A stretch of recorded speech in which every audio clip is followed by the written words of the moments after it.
ஒரு வழியாக தமிழகத்தினுடைய முதல்வராக திரு விஜய் அவர்கள் பொறுப்பேற்று பெரும்பான்மையும் சட்டசபையில நிரூபிச்சிட்டாரு. எதிர்கட்சியான திமுக வெளிநடப்பு செய்ய அதிமுக பிளவுபட்டு அதுல ஒரு பாக்ஷன் விஜய்க்கு ஆதரவு அளிக்க அப்படின்னு சொல்லி 144 எம்எல்ஏக்கள் ஆதரவு தனக்கு இருக்கு அப்படின்னு சொல்லி தன்னுடைய பெரும்பான்மையை விஜய் அவர்கள் தமிழக சட்டப்பேரவையில நிரூபிச்சுட்டாரு. நாம இன்னைக்கு பேச போறது அதை பத்தி இல்லைங்க, மாறாக 2 நாட்களுக்கு முன்பாக திரு உதயநிதி ஸ்டாலின் அவர்கள் சட்டசபையில சனாதன எதிர்ப்பு பத்தி பேசினார். சனாதனத்தை ஒழிக்கணும் அப்படின்னு பேசினாரு.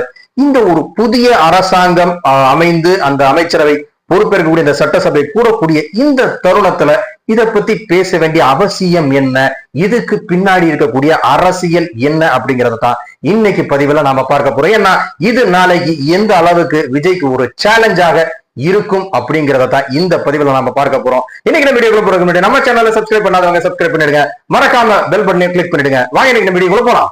சம்பந்தமே இல்லாம திரு உதயநிதி அவர்கள் போன துணை முதலமைச்சரா இருக்கும் போது ஒரு அரசு விழாவில் ஒரு தனியார் விழாவில் பேசினார். அதாவது அறநிலைத்துறை ஏற்பாடு பண்ணியிருந்த ஒரு விழாவில சனாதனத்தை ஒழிக்கணும்னு பேசினாரு. ஆனா இன்னைக்கு ஒரு பாராளுமன்ற சட்டமன்ற உறுப்பினராக இதுக்காக ஒரு புதிய சட்டமன்றம் கூடக்கூடிய அந்த நேரத்துல இதை பத்தி பேசணும், இதுக்கு பின்னாடி இருக்கக்கூடிய அரசியல் அப்படிங்கிறது ரொம்பவே ஆச்சரியமான விஷயங்க. நல்லா கவனிச்சு பாருங்க.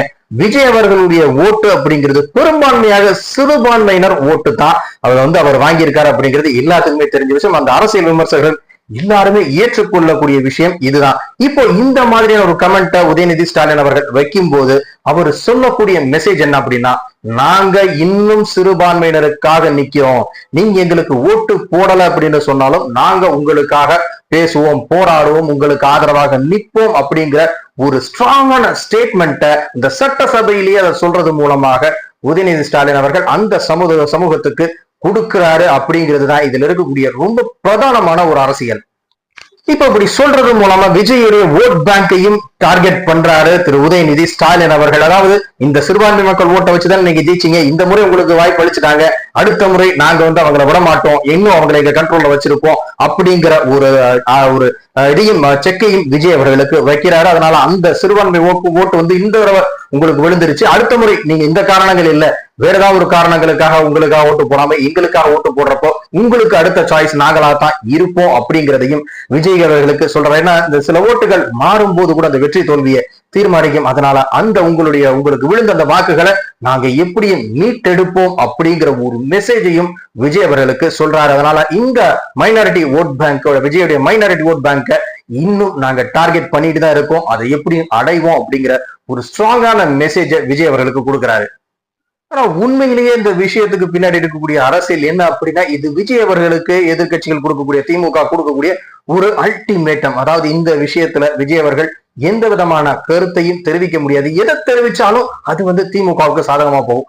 இப்போ நான் இது சனாதனத்தை ஒழிக்கணும் அப்படின்னு சொல்லி உதயநிதி சொன்னது சரி அப்படின்னு விஜய் அவர்கள் சொன்னா, பெரும்பான்மையுடைய வாக்குகள் இதுவரைக்கும் அவருக்கு விழுந்த வாக்குகளை அவர் இழக்க நேரிடும். அதனால அடுத்த எலெக்ஷன்ல அந்த வாக்குகள் அவருக்கு பெருமளவுல விழுகாம போகும். பாஜக மாதிரியான கட்சிகள் இதை தங்களுக்கு சாதகமாக, அதிமுகவும் தங்களுக்கு சாதகமாக பயன்படுத்திக்கக்கூடிய வாய்ப்புகள் நிறைய இருக்கு. அதனால அதை சொல்ல முடியாது. ஒருவேளை நான் இல்ல அப்படியெல்லாம் நான் இல்ல அப்படின்னு சொன்னா சிறுபான்மை வாக்குகள் இவர் இந்த தேர்தல்ல பெரும்பகுதி வாக்குகளாக விழுந்து அவரை வெற்றி பெற வைத்த அந்த வாக்குகளை அடுத்த தேர்தல்ல இழக்க வேண்டியது இருக்கும். இந்த மாதிரியான ஒரு டைட்டான ஒரு பொசிஷனுக்கு தான் திமுக விஜய் அவர்களை தள்ளும். இந்த முறை அவர் ஒரு சரியான நிலைப்பாடு எடுத்திருக்காரு. அதை கடந்து போனார் உதயநிதி ஸ்டாலின் அவர்கள் சொன்னதை ஏற்கவும் இல்லை, மறுக்கவும் இல்லை, அதை அமைதியா வேடிக்கை பார்த்துட்டு போயிட்டாரு. ஆனா ஒவ்வொரு சூழ்நிலையும் இதே மாதிரி இருக்க முடியாது. இந்த மாதிரி பல பவுன்சர்களை திமுக விஜய் நோக்கி வீசிக்கிட்டே இருக்கும்.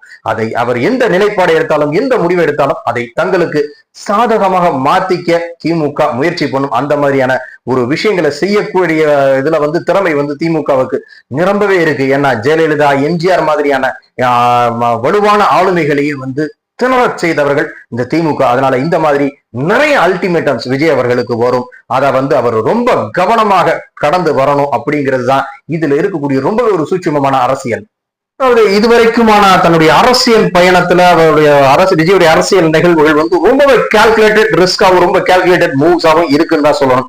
உதாரணமாக திருப்பரங்குன்றம் விவகாரத்துல அவர் எந்த விதமான ஒரு நிலைப்பாட்டையும் எடுக்கல, அவர் எந்த கருத்தும் தெரிவிக்கல. ஆனா அதே மாதிரி ஆணவ கொலைகள் விஷயத்திலையும் அவர் வந்து இந்த சைடும் எடுக்க எந்த கருத்தும் தெரிவிக்கல. இது ஒரு எதிர்கட்சியாக ஒரு அரசை விமர்சனம் செஞ்சு ஆட்சிக்கு வரணும் அப்படின்னு நினைக்கக்கூடிய ஒரு கட்சியாக இருக்கிற வரைக்கும் இந்த நிலைப்பாடு சரி. ஆனா ஒரு முதலமைச்சர் ஆனதுக்கு அப்புறம் இந்த நிலைப்பாட்டை எடுக்க முடியாது, ஏதோ ஒரு சைடு நின்னுதான் ஆகணும். அந்த மாதிரியான பல சந்தர்ப்பங்களை திமுக வந்து விஜய்க்கு ஏற்படுத்தும். அவர் எந்த முடிவு எடுத்தாலும் அதை வந்து திமுக வந்து தனக்கு சாதகமா பயன்படுத்திக்க முயற்சி பண்ணுவாங்க. அதுக்கான வாய்ப்புகளை எதிர்நோக்கி காத்துக்கிட்டு இருப்பாங்க. நான் சொன்ன மாதிரி முன்னாள் ஆளுமைகளான எம்ஜிஆர், ஜெயலலிதாவே வந்து தண்ணி குடிக்க வச்சவங்க.